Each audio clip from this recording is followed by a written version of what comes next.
கர்த்தருடைய பரிசுத்த நாமத்திற்கு ஸ்தோத்திரம். இன்றைய தியானத்திற்காக உன்னத பாட்டு 2ஆம் அதிகாரம் 15ஆம் வசனம். திராட்சை தோட்டங்களை கெடுக்கிற குழி நரிகளையும் சிறு நரிகளையும் நமக்கு பிடியுங்கள். நம்முடைய திராட்சை தோட்டங்கள் பூவும் பிஞ்சியுமாய் இருக்கிறதே. பெரிய மிருகங்கள் தோட்டத்திற்குள் வராமல் இருக்க வேலி அமைத்து பாதுகாப்பு ஏற்பாடுகளை செய்துவிடலாம். ஆனால் சிறு நரிகளின் பிரச்சனைகளை இவ்வாறு வேலி அமைத்து பாதுகாத்திட முடியாது.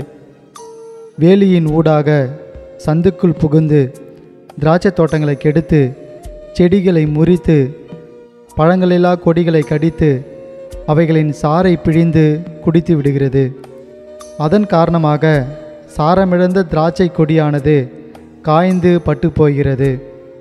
எனவே மணவாளன் மணவாட்டியிடம் திராட்சை தோட்டங்களை கெடுக்கிற குழி நரிகளையும் சிறு நரிகளையும் கவனித்து அவைகளை பிடித்துவிட வேண்டுமென எச்சரிக்கிறார்.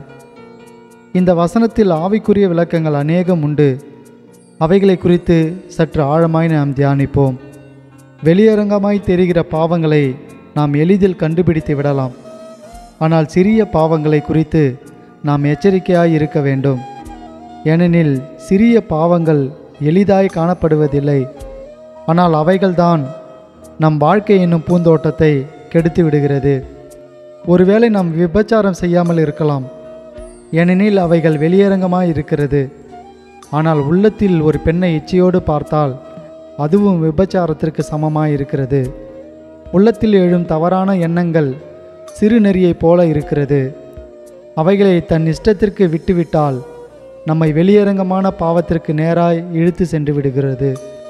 ஆதலால் ஒருவன் நன்மை செய்ய அறிந்தவனாயிருந்தும் அதை செய்யாமற் போனால் அது அவனுக்கு பாவமாய் இருக்கும் என்று யாக்கோபு 4:17 சொல்லுகிறது.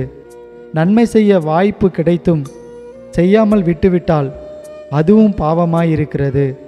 ரட்சிக்கப்பட்ட ஒவ்வொரு கிறிஸ்தவர்களும் பாவத்தை விட்டுவிடவும் வேண்டும், நன்மை செய்ய பழகி கொள்ளவும் வேண்டும். அநேக விசுவாசிகள் பாவம் செய்வதில்லை, அதுபோல நன்மையும் செய்வதில்லை. சிலர் சக விசுவாசிகளுக்காக, சபைக்காக, ரட்சிக்கப்படாதவர்களுக்காக தொடர்ந்து ஜெபிக்க வேண்டும் என்று இருப்பார்கள். ஆனால் காலப்போக்கில் ஜெபிக்க தவறி விடுகிறார்கள். ஜெபிக்காமல் இருப்பதும் பாவம் என்று வேதம் சொல்லுகிறது.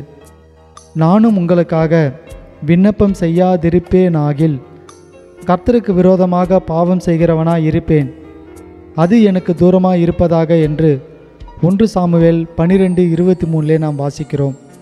இப்படி அநேக எடுத்துக்காட்டுகளை சொல்லிக்கொண்டே போகலாம். செத்த ஈக்கள் தைலக்காரனுடைய பரிமள தைலத்தை நாரி கெட்டுப்போக பண்ணும். ஞானத்திலும் கனத்திலும் பேர் பெற்றவனை சொற்ப மதியினமும் அப்படியே செய்யும் என்று பிரசங்கி 10 நாம் வாசிக்கிறோம். ஒருவன் எவ்வளவு பேரும் புகழும் பெற்றிருந்தாலும் அவனுக்குள் இருக்கும் சொற்ப மதியினம் அவன் ஜீவியத்தையே கெடுத்துவிடும் என்று வேதம் கூறுகிறது.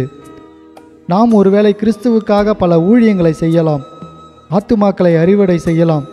ஆனால் நமக்குள் இருக்கும் சிறு நரிகளை இனம் கண்டு கொள்ளாமல் விட்டுவிட்டால் நமது ஊழியத்தையும் பரிசுத்தத்தையும் கெடுத்துவிடும். ஒரு சிலர் வேலைக்கு போகாமல் சோம்பேறிகளாய் இருப்பார்கள். கொடுக்கப்பட்ட வேலையையும் செய்ய மாட்டார்கள். ஜெபிக்க, வேதம் வாசிக்க சோம்பேறித்தனமாய் இருப்பார்கள். இப்படிப்பட்டவர்கள் அறிவதில்லை தன்னுடைய திராட்சை தோட்டத்தை சிறு நெறிகள் கெடுத்து கொண்டிருக்கிறது என்று. சோம்பேறியே, நீ எறும்பினிடத்தில் போய் அதன் வழிகளை பார்த்து ஞானத்தை கற்றுக்கொள் என்று நீதிமொழிகள் 6:6 எழுதியிருக்கிறது. யுத்தம் நடந்து கொண்டிருக்கும்போது தாவீது சோம்பேறித்தனமாய் அரண்மனை உப்பருகையில் உலாவி கொண்டிருந்தான்.